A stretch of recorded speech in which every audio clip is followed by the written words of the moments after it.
Bismillahirrahmanirrahim. Alhamdulillahirabbil alamin. Wassalatu wassalamu ala asyrafil anbiya'i wal mursalin wa ala alihi wa sahbihi ajma'in. Assalamualaikum warahmatullahi taala wabarakatuh. Bertemu kembali kita di online, kelas online tentang tata bahasa asas bahasa Arab.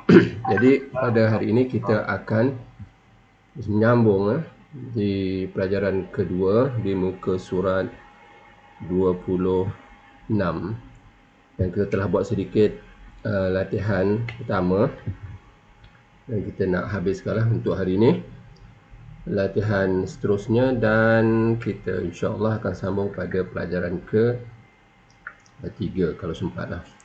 Latihan pelajaran kedua ni kita hendak nak membiasa di antara objektifnya lah. Apabila kita membaca bahasa Arab nanti, kita nak membiasakan kita berfikiran dengan fikiran tertentu. Kerana teks dalam bahasa Arab sepatutnya tidak berbaris. Dan apabila dia tidak berbaris, kita mestilah mampu membariskan tiap-tiap perkataan tu sebelum baris akhir dan baris akhir tiap-tiap perkataan tu dalam ayat. Jadi inilah dua kemahiran membentuk perkataan, iaitu ilmu saraf yang ada kaitan dengan wazan yang telah kita bincangkan dengan agak lama juga, dan juga kemahiran membaris akhirkan tiap-tiap perkataan dalam ayat. Itu ialah kemahiran ilmu nahwu. Ini penting. Jadi kalau kita boleh faham betul-betul apa itu ilmu saraf dan wazan itu apa, bagaimana kita nak membentuk perkataan dengan berdasarkan kepada 3 huruf dasarnya dan diberi wazan, kita boleh membentuk. Dan juga apabila kita boleh membaris, kita faham apa maksud baris akhir satu perkataan itu di dalam ayat. Dan saya anggap ini adalah satu pencapaian lah, di mana kita terarah pembelajaran kita dalam bahasa Arab itu akan lebih terarah. Ada 2 saja, tak banyak sebenarnya, iaitu macam mana nak bentuk perkataan dengan wazan. Itu yang kita kena faham apa maksud wazan dengan jelas. Bagaimana membentuk perkataan dengan wazan, dan bagaimana membentuk ayat dengan perkataan yang telah terbentuk tadi ditambah dengan baris akhir. Pelajaran kedua kita ni lebih kita fokuskan kepada fungsi perkataan dalam ayat. Jadi kita telah huraikanlah. Jadi kalau ada sesiapa yang ketinggalan ataupun tak sempat, silalah rujuk kepada rakaman di YouTube supaya perkara-perkara ni memang benar-benar kita faham.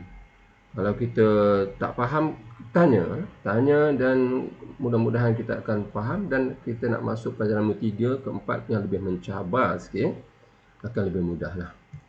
Jadi dalam pelajaran kedua yang sebagai refresh balik, kalau lihat latihan pertama tu, kita hanya nak membiasakan pemikiran bahawa bila kita baca suatu ayat, yang saya sengaja tulis dalam bahasa Melayu ni kerana kalau kita tulis bahasa Arab nanti adalah makna tak faham, makna kurang faham.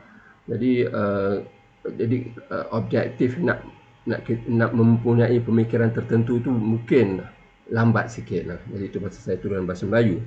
Kerana pemikiran yang harus ada pada pelajar ialah dia kena sentiasa berfikir mana rukun ayat dalam sesuatu ayat itu. Maksudnya, kalau ayat yang pertama dalam paparan kita ni, Ahmad ialah seorang pelajar universiti, cerita pasal apa? CTA ni cerita tentang apa? Dan ACN apa cerita dia?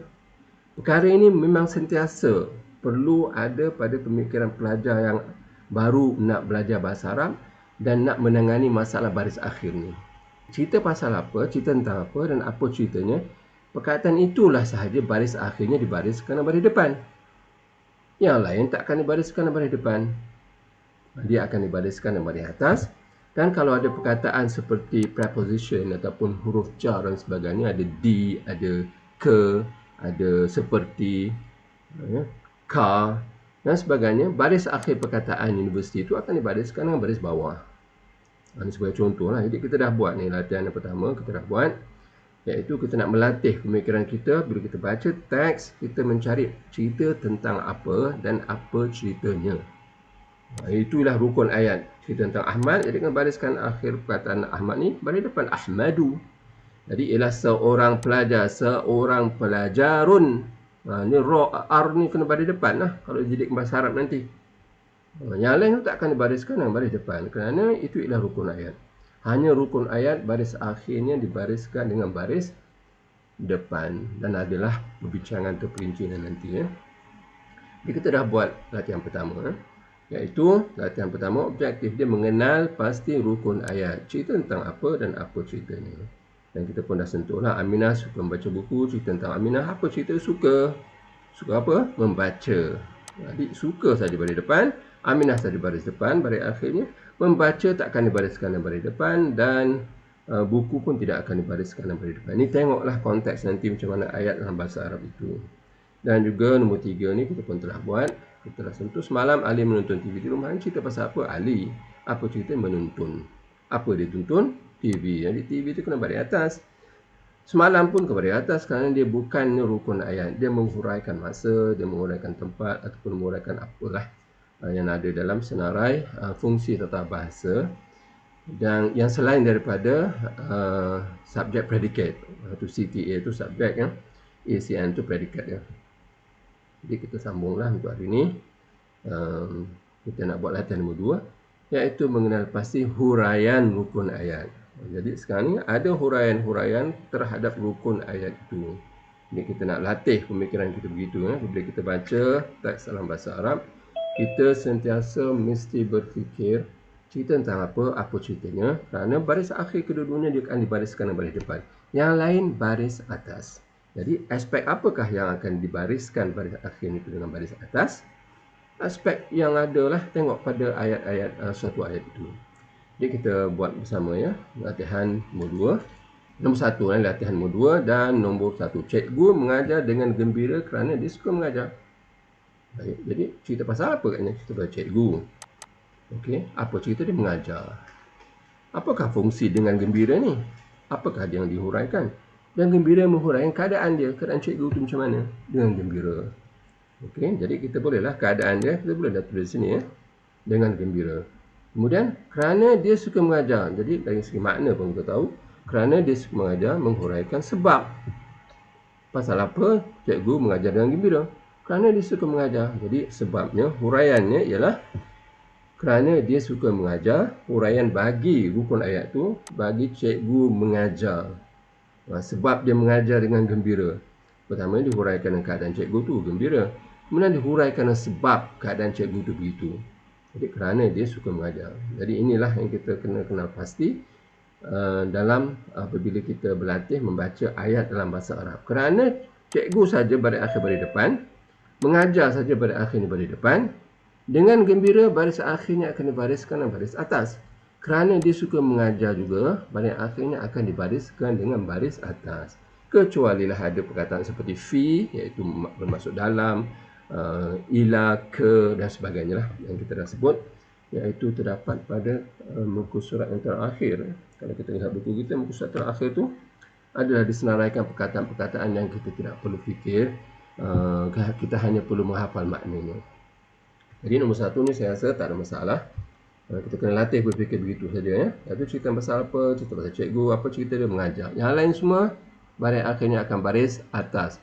Sama ada dia menguraikan keadaan, ataupun menguraikan sebab, ataupun menguraikan apa-apa sajalah yang kita akan lihat berdasarkan kepada ayat tertentu.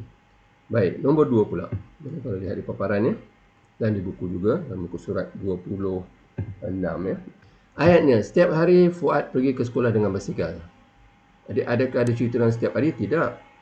Kerana setiap hari itu menguraikan masa. Okey, Fuad, kemungkinan besar lah cerita pasal Fuad. Apa cerita Fuad ni? Fuad pergi. Itulah dua rukun ayat ni. Fuad, cerita pasal Fuad. Apa ceritanya? Pergi. Kemudian ke sekolah. Apakah ada fungsi perkataan ke sekolah ni? Fungsi dia menghuraikan tempat. Jadi dah ada lah. Dia menghuraikan. Huraian bagi rukun ayat ni. Pertama, dihuraikan masa setiap hari. Kemudian dihuraikan tempat. Pergi, Fuad pergi. Pergi ke mana? Ke sekolah. Kemudian menghuraikan keadaan dia pergi itu. Pergi macam mana dia pergi? Jalan kaki, naik kereta, naik bas, naik van dan sebagainya. Tapi di sini ayat ini mengatakan dengan basikal. Jadi kalau kita nak analisa, kita tahulah bahawa cerita tentang Fuad, baris akhir Fuad sahaja baris depan. Pergi, cerita dia, apa ceritanya? Dia pergi. Jadi baris akhir perkataan pergi itu dibariskan dengan baris depan. Yang lain tak boleh dibariskan dengan baris depan. Setiap hari kalau jadikan bahasa Arab, dia akan baris atas. Kulla yaumin. Ke sekolah ada perkataan ke tu. Ila, ada ila kan? Jadi selepasnya kenalah ada baris bawah. Jadi ila al-madrasati. Dengan basikal, dengan bi, itu dalam bahasa Arab tu, bi basikal ad-darajati. Jadi tak ada pun baris akhirnya baris depan kecuali Fuad dan pergi. Dan akan melihatlah perbahasan-perbahasan yang lebih perinci nanti. Jadi kalau dalam ruang kosong boleh analisis sendiri ya, sebagai latihan kita. Cerita tentang apa Fuad, apa cerita dia pergi, keadaan dia bagaimana dengan basikal, tempat dia pergi itu ke sekolah dan masa setiap hari. Ini nak melatih apa ni? Pemikiran itu. Kerana dalam bahasa Arab nanti kalau ada teks yang tak berbaris nanti, kita kena latih beginilah. Apa subjek predikat dia? Baris akhir baris depan. Yang lain tu baris atas. Kalau ada fi, ada min, ada ala dan semua baris bawah. Itu saja kaedah ilmu nahwu, iaitu ilmu membaris akhir perkataan dalam ayat. Jadi biar kita perlahan-perlahan ni, tidak nak terburu-buru. Kalau ada tak faham tu terus tanya, mudah-mudahan kita lebih faham dan rakan-rakan lain pun akan nampaklah apa yang kemungkinan kesamaran tu. Baik, kalau tak ada apa kita teruskan. Nombor 3.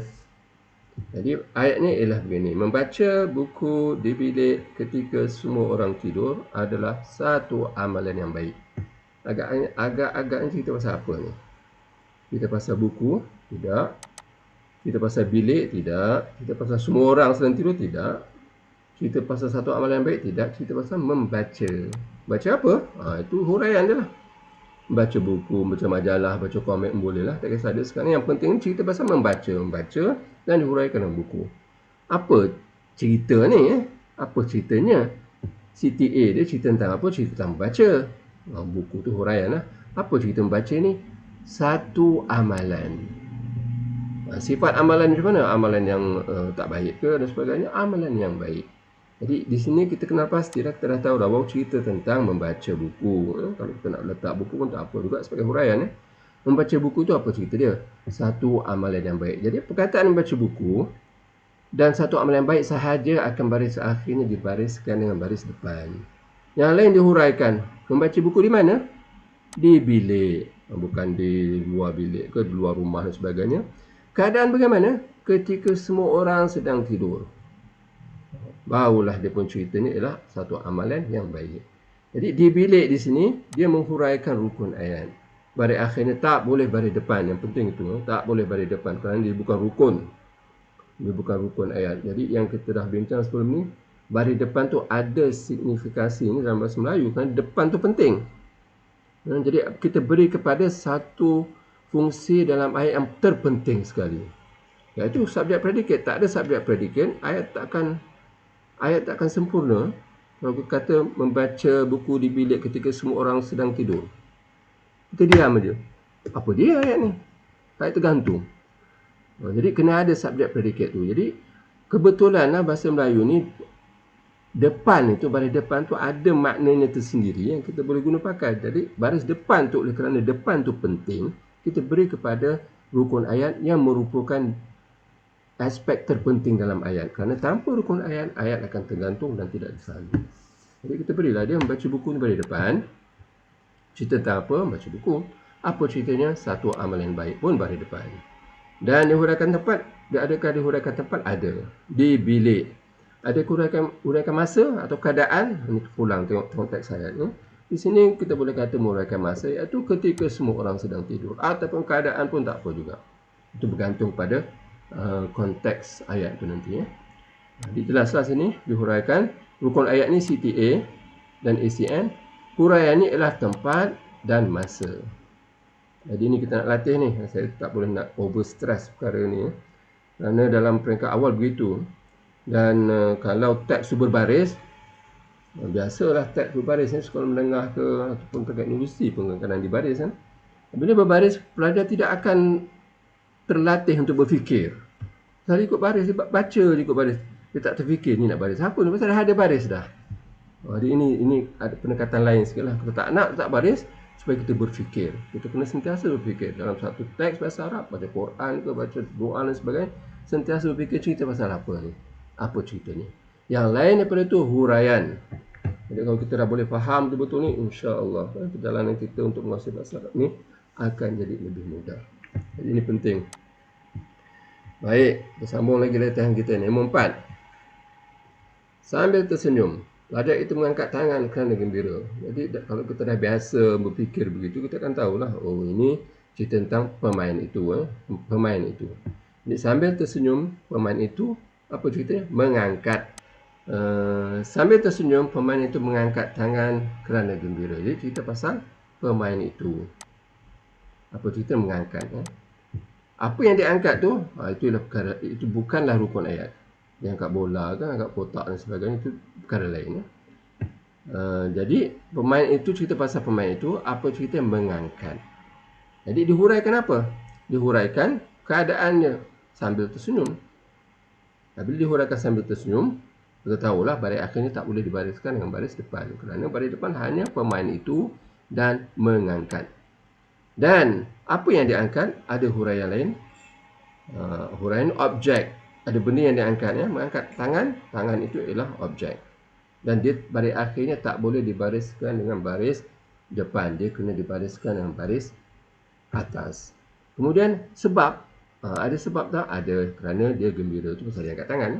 Jadi begitulah kita menangani teks. Apabila kita membaca teks untuk membaris akhirkan sesuatu perkataan dalam teks itu.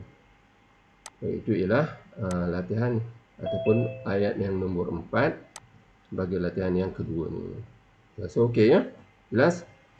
Kalau jelas, kita teruskan saja supaya kita akan lebih mantap lah. Kerana pendekatan ini berulang-ulang. Kita tidak berhenti setakat ni. InsyaAllah nanti kita akan ulang balik. Mudah-mudahan dia akan lebih mantap. Baik, selesai latihan kedua, kita masuk latihan ketiga.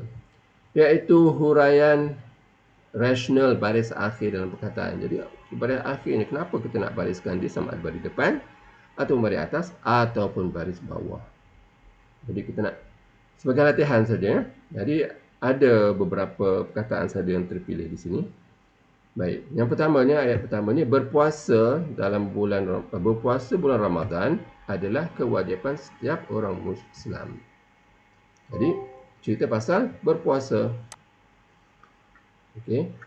Jadi berpuasa ni, apakah agaknya baris akhirnya? Jadi baris akhirnya adalah baris depan. Kerana apa? Kerana cerita tentang dia. Itu sajalah. Dia punya latihan begini je. Bulan Ramadan tu, bulan Ramadan, bila kita sebut bulan Ramadan, apakah yang tergambar bagi kita? Itu ialah masa. Bila dia baris masa, dia menguraikan masa bagi sesuatu dalam satu ayat, dia baris akhirnya tak boleh dibariskan dengan baris depan. Jadi dia akan dibariskan dengan baris atas. Okey. Adalah kewajipan. Dalam ayat ini kita nampaklah berpuasa, apa ceritanya? Kewajipan. Ada subjek, ada predikat. Jadi kewajipan ni, baris akhir ni mesti dibariskan dengan baris depan. Jadi itulah latihan ni. Jadi saya rasa kita boleh tulis sendiri ataupun kita boleh latih. Kalau tak tulis pun tak apa, kita berfikir semula nanti. Dan kita kenal pasti cerita pasal apa cerita dia. Kemudian rasional bagi satu perkataan, kenapa dibariskan dengan baris tertentu. Jadi ini sahaja dibuat kolom begini supaya kita boleh berlatih lah. Itu saja. Itu ayat pertama. Jadi cerita pasal berpuasa, baris akhirnya kena baris depan. Bulan Ramadan menguraikan masa, baris akhirnya kena baris atas. Ialah kewajipan. Kewajipan menguraikan dia ialah rukun, iaitu cerita tentang apa? Cerita tentang berpuasa itu, iaitu berpuasa itu kewajipan. Setiap orang Islam, bagi setiap orang Islam itu menghuraikan ada bagi setiap orang Islam. Jadi dalam teks Arab nanti dia ada li lah itu, li kulli muslim, maksudnya dia baris akhir kataan selepas li itu akan dibariskan dengan baris bawah. Baik, itu ialah ayat yang pertama. Jadi kita nak huraikan rasional. Kenapa kita baris akhir satu perkataan itu dengan baris tertentu, dan kita nak berfikir, kita nak memberi alasannya. Baik, ayat yang seterusnya, pelajar itu membaca buku dengan gembira di perpustakaan. Di perpustakaan agaknya, dia menguraikan apa ni? Dia menguraikan tempat. Jadi baris akhirnya kenalah baris atas pada dasarnya. Tapi ada perkataan di sini. Kita tahulah perpustakaan nanti akan dibariskan baris akhirnya dengan baris bawah. Okey, membaca. Membaca baris akhirnya baris apa kat ni? Kalau kita lihat ayat semula, pelajar itu membaca. Cerita tentang pelajar itu, apa cerita dia? Membaca. Jadi ini ialah rukun ayat. Jadi baris akhir perkataan membaca mestilah baris depan. Membaca. Kemudian pelajar itu kita dah sebut tadi, cerita tentang pelajar itu. Apa ceritanya? Membaca. Jadi pelajar itu pun baris akhirnya mesti dibariskan dengan baris depan. Baik, buku. Pelajar itu membaca, ada benda yang dibaca. Jadi apabila ada perbuatan, ada benda yang kena buat, jadi buku kena baca, baris akhir perkataan buku tu kena baris atas. Ini kaedah umum begitulah. Dengan gembira menghuraikan keadaan pelajar itu. Jadi dengan gembira baris akhirnya dibariskan dengan baris atas. Jadi buku pun baris akhir baris atas, tetapi huraiannya ialah objek. Dengan gembira pun baris akhir baris atas, tapi huraiannya ialah keadaan dia. Pelajar itu baris akhirnya baris depan, huraiannya ialah dia ialah subjek. Ataupun cerita tentang apa? Cerita tentang pelajar itu. Kemudian membaca ialah apa ceritanya? Apa cerita pelajar itu? Pelajar itu membaca, baris akhirnya kena baris dengan baris depan. Kerana dia ialah predikat. Jadi dalam istilah bahasa Arab dipanggil mubtada, khabar dan sebagainya lah. Yang itu kita boleh hafal kemudian lah. Yang penting sekarang ni kita faham konsep ataupun rasional sesuatu perkataan tu di baris akhirnya dibariskan dengan baris apa. Kemudian di perpustakaan dia menguraikan tempat. Bila tempat baris akhirnya mestilah baris atas. Ya, dapat ya. Jadi nombor 2, pelajar itu baca buku dan gembira di perpustakaan. Rasanya tak ada masalah. Baik, kita sambung lagi. Ayat yang ketiga. Kakak menolong ibu di dapur setiap pagi sebelum ke sekolah. Okay. Sebelum ke sekolah, agak-agak dia menguraikan apa kan? Masa lah. Sebelum dia pergi ke sekolah. Sebelum maghrib, sebelum isyak, sebelum subuh dan sebagainya, menguraikan masa. Kemudian ibu.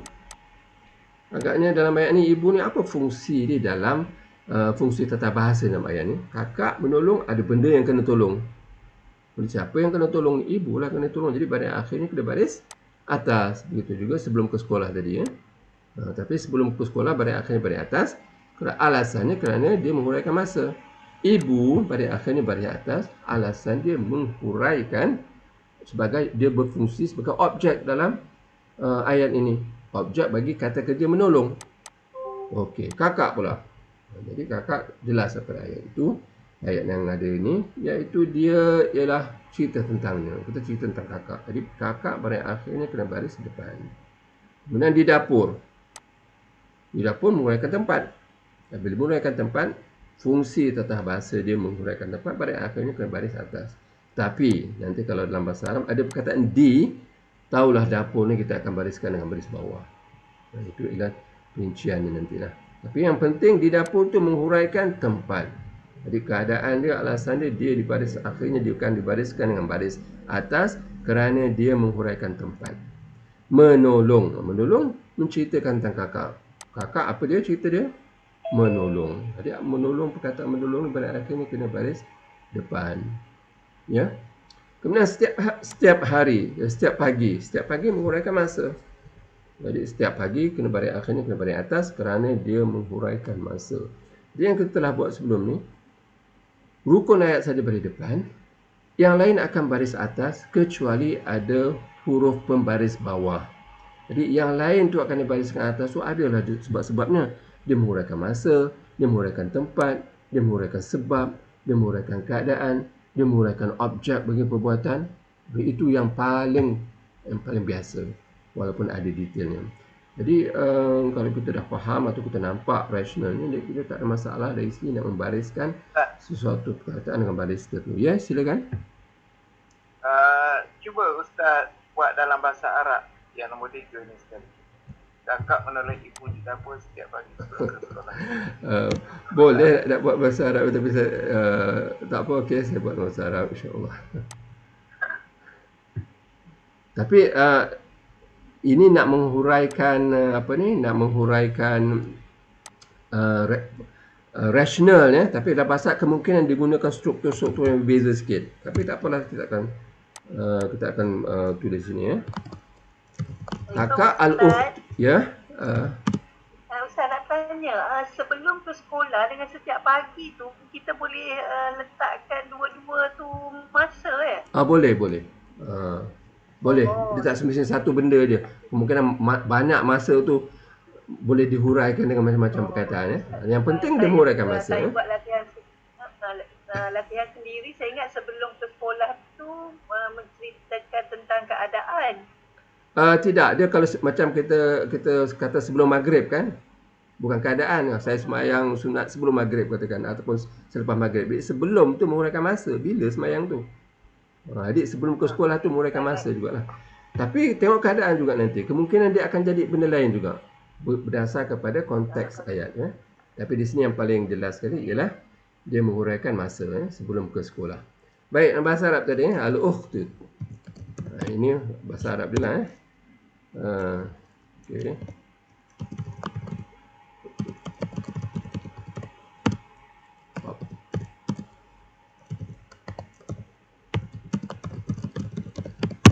Ini Arab ya. Al-ukht tu kakak. Tusa'id. Kita tak boleh tak nak sebut baris akhir dulu ya. Tusa'id menolong. Mak fi dalam, al-matbakh dalam dapur, qabla sebelum, al-zahab pemergian, ila ke al-madrasah sekolah. Jadi sini kalau kita tahu makna tiap perkataan, kita kena pasti cerita pasal kakak. Apa ceritanya? Menolong. Jadi itu sajalah baris akhirnya, baris depan.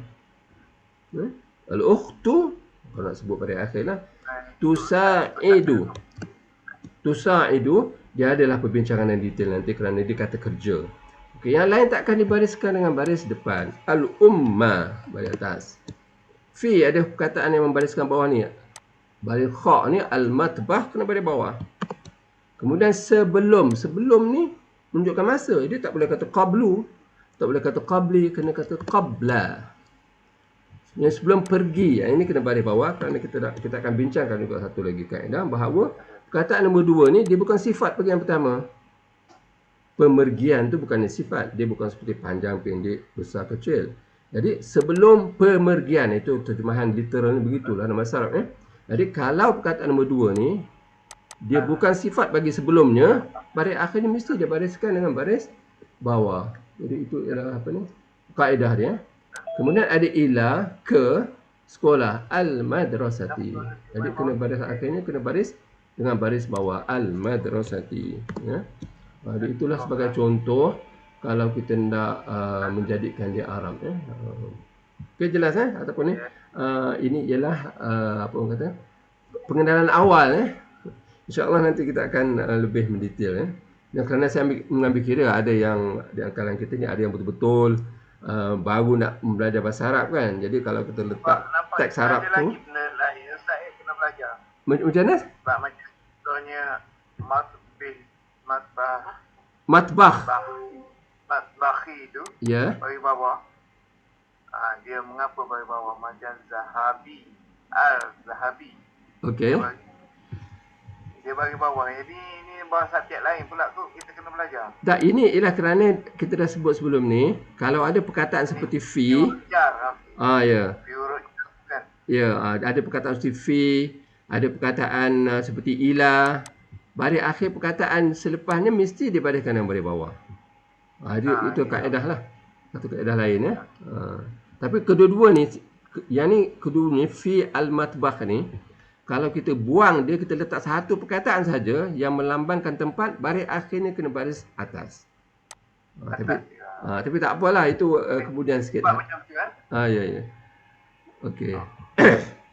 Jadi ini ialah contoh Jadi saya sebut tadi, saya mengambil kira bahawa kadang-kadang ada di antara kita yang baru benar-benar nak belajar bahasa Arab Jadi kalau saya letaklah perkataan bahasa Arab, saya rasa bukan objektif dia bukan itu Sekarang objektif dia ialah kita nak faham konsep sesuatu tu iaitu rukun ayat sahaja baris akhir baris depan, yang lain tak akan dibariskan depan, dia akan dibariskan dengan baris atas. Dan yang baris atas ni ada macam-macam, ada menunjukkan masa, ada menunjukkan tempat, ada menunjukkan keadaan, ada menunjukkan sebab dan sebagainya lah. Jadi itu yang kita nak tekan di sini.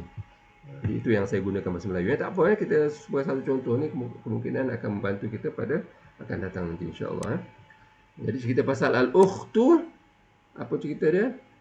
Membantu, tusa'idu. Yang lain semua tak adalah pada depan dah. Al-umma pada atas, al-matbaqi pada bawah, qabla pun pada atas, al-zahabi pada bawah, ila kita hafal aja, al-madrasati pada bawah. Ini satu contoh lah. Okey ya?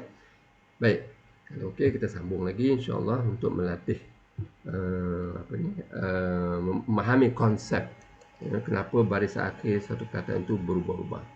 Baik, ayat yang seterusnya ialah ayat yang keempat. Semalam, oleh kerana terlalu lapar, Fadil makan di kantin dengan pantas tanpa menghiraukan orang lain. Jadi di sini sekali lalu kita dah faham makna dalam bahasa Melayu ni, kita nampaklah cerita tentang Fadil. Apa cerita dia? Makan.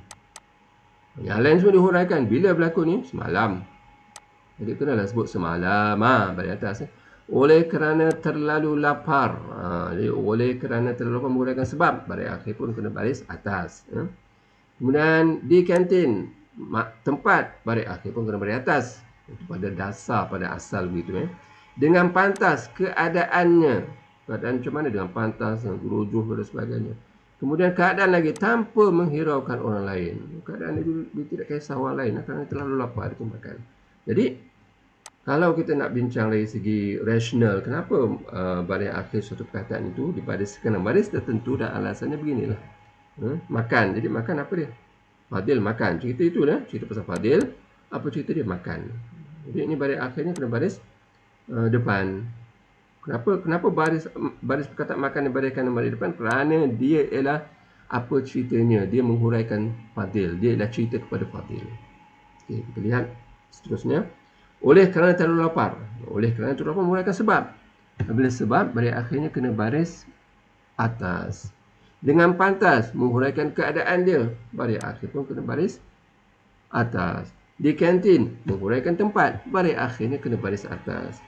Tapi saya nak ingatkan ada detail dia nanti. Kalau ada D di sini dalam bahasa Arab dia ada fi. Bila fi kantin ni kena baris bawah. Fi al-mat'ami. Itu ialah pendetailannya nanti. Tanpa menghiraukan juga keadaan. Keadaan bagaimana? Tanpa menghiraukan orang lain. Kenapa lagi? Fadil. Barulah mencerita tentang Fadil. Okey, dia baris akhirnya kena baris depan. Kerana dia ialah tajuk penceritaan. Cerita tentang dia. Semalam, menghuraikan masa. Jadi dia ialah bila menghuraikan masa, baris akhirnya kena baris atas.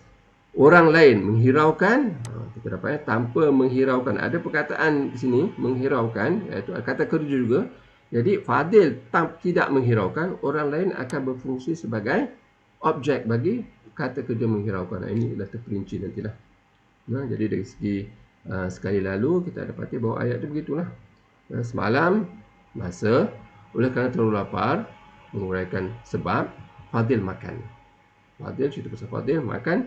Di mana? Di kantin. Cara dia dengan pantas, tanpa menghiraukan. Dia tidak kisah orang lain ialah objek bagi menghiraukan. Itu pendetailannya nanti. Baik. Kita boleh lihat satu lagi contoh. InsyaAllah. Last contoh yang terakhir. Dan kita ada 1 minit lagi lebih kurang. Jadi saya rasa nombor 5 pun dah, kalau dah faham cara analisa kita ni, kita rasa tak ada masalah. Jadi kita lihat nombor 5. Dalam perjalanan ke biliknya, tak tahu lagi cerita pasal apa ya. Selepas jam 12 malam, pun tak tahu lagi cerita pasal apa. Ketika hujan renyai-renyai, pun tak tahu lagi cerita pasal apa. Kerana kalau kita berhenti kat sini, ayat akan tergantung.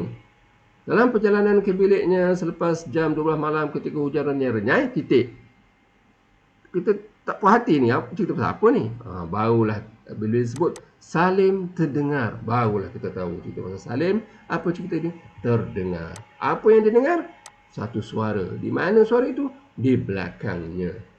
Jadi itulah dia analisa. Jadi saya rasa kita boleh tulis sendiri. Ketika hujan renyai itu baris akhirnya kena baris apa? Baris atas. Salim baris depan. Dalam perjalanan ke biliknya pun dalam menghuraikan keadaan dia, satu suara objek di belakang tempat selepas jam 12 malam.